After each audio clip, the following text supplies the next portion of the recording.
not a religious group. It's not even a specifically Christian group. It's open to people of any belief and able to work with goodwill. But what they take is the simple injunction in the Lord's Prayer, "Thy will be done on earth as it is in heaven. As it is above, so below." And, this term, theurgy, doing the will of God. Dion Fortune says really clearly in some of her books, like The Training and Work of the Initiate, that the only justification for performing any of these magic or esoteric or whatever acts is to perform the will of God. And if you're doing it for any other reason, well, you heard how John expressed that in a more positive way.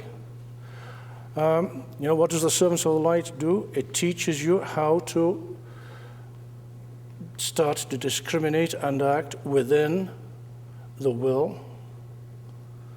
It teaches you how to plunge into that vast spiritual reservoir in which men live and move, in which humanity lives and moves and has its being.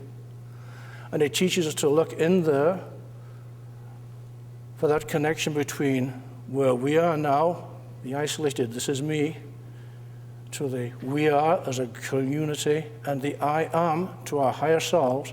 And it teaches us where to find the landmarks and the contacts of our Western mystery tradition so that you can use those things in a positive way, but always under this very strict control and management. The details are,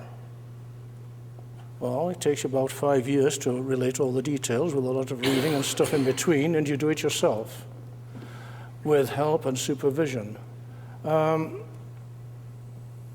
What you do with that is entirely up to you, and how exactly good your training is, and how exactly good your teacher is, and how exactly good you are at listening and following that. And I have a question over here.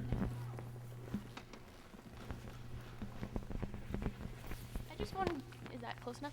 I just wanted to ask about youth and youth empowerment, because a lot of young people I know are very disillusioned with their own empowerment and the empowerment that humanity has to change their world.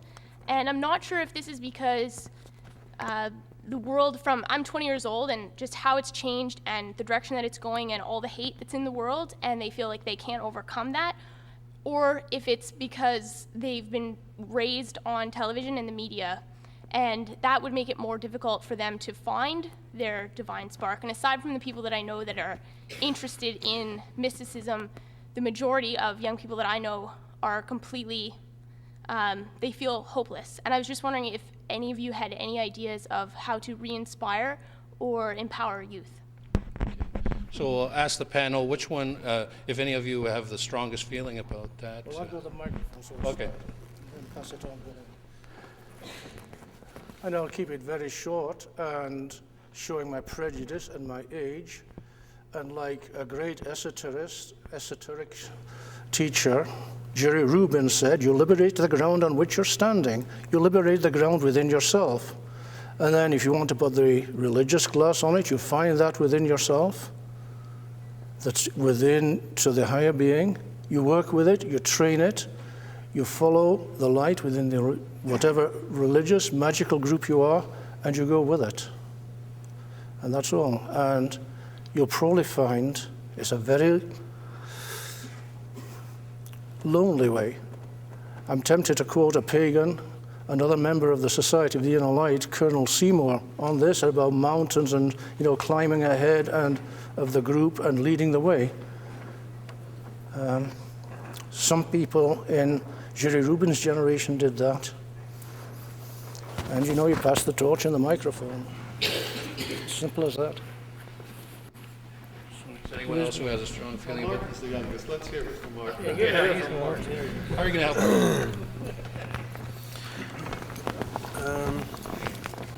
Well, I think what it comes down to is that I mean, a lot of these different orders are available and accessible to the majority of people. It's just a matter of finding one and beginning the path. So I think that initiation and the progression and usage of all these symbols and these teachings that the various orders offer are a way of empowering the individual, and maybe not starting so young, because there are some experiences that one needs to have in life before undertaking such a path. But I think that when the time is right, a person should seek out and find an order and begin the path. This is my view. I found that the work in the initiatory progress and the alchemical work involved, either in magic or in all branches of mysticism involved within this work, and the work of prayer and the self-discovery is really empowering, and I find it's key. I mean, you can try and find the solutions outside of the self, but I think they're all within, and initiations lead to that deepest place within, and they help really bring it out and empower the person. I think this is a really important question. I think Patrick Kuhn had something to say too there. He was I'm not sure we answered your question, did we? You did partially. I think young people don't know where to go, and they don't have any idea of how to start changing themselves, and they don't know, like, they wouldn't even think to go look for an order, and they wouldn't think, it's like, it's so foreign to them, and they're so disillusioned with religion, mysticism.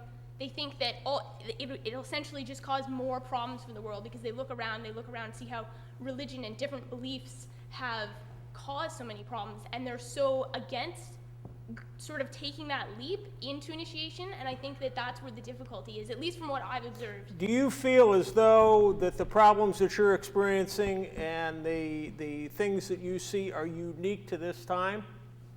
I would say, no, I wouldn't necessarily say that, but because I think that every generation has something that they need to deal with, and things in their world that are going on.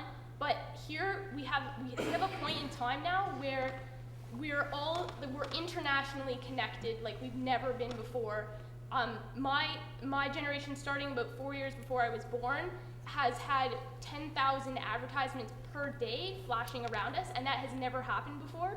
And there's just all these things that are completely new to human development, and I'm not sure like how that will affect people, because I know so many people that just they don't even want to try, and it's upsetting to me, because I do want to try, and I am trying, and I know so many other people that young people as well that are involved in it, but then the majority of them aren't. The majority of them just want to go and watch TV and like watch music videos and like go to concerts, and they don't want to have to think about the problems that are occurring, because they feel like they can't. Like they feel like they have no power to do so. And I just, like, it's hard for me to say to them, because I'm a peer, so they're like, well, what do you know? You don't know what you're talking about. And you gentlemen are older and you're wiser, and it's like young people want somebody that they can look up to, and I don't feel like they feel that they're finding that. And I guess like that's what I'm trying to say. And like the two people that have spoken, like you have partially answered my question, but I find that it just goes so much deeper than that, just because. So that's all. Well, do you believe that evil has always been with us? I would say the causes of evil have always been with us, but I don't really know how to answer that question. I don't think I completely understand evil to say that. We hear 24/7. Flip around the channel on your Dish Network TV or your Direct TV, and most of the channels that you're going to find are wall-to-wall news channels. Yeah. You notice that? Yeah. Have you also noticed that every news break, when Fox News comes on with a news alert, it's always bad news? Yeah. I have to wonder sometimes if we don't accentuate things that sell. We're talking about the negative. And not talking about the positive. And we're not talking about the positive. We're also proliferating through the internet negativity. Yeah. I think that probably what you and I can do, and let's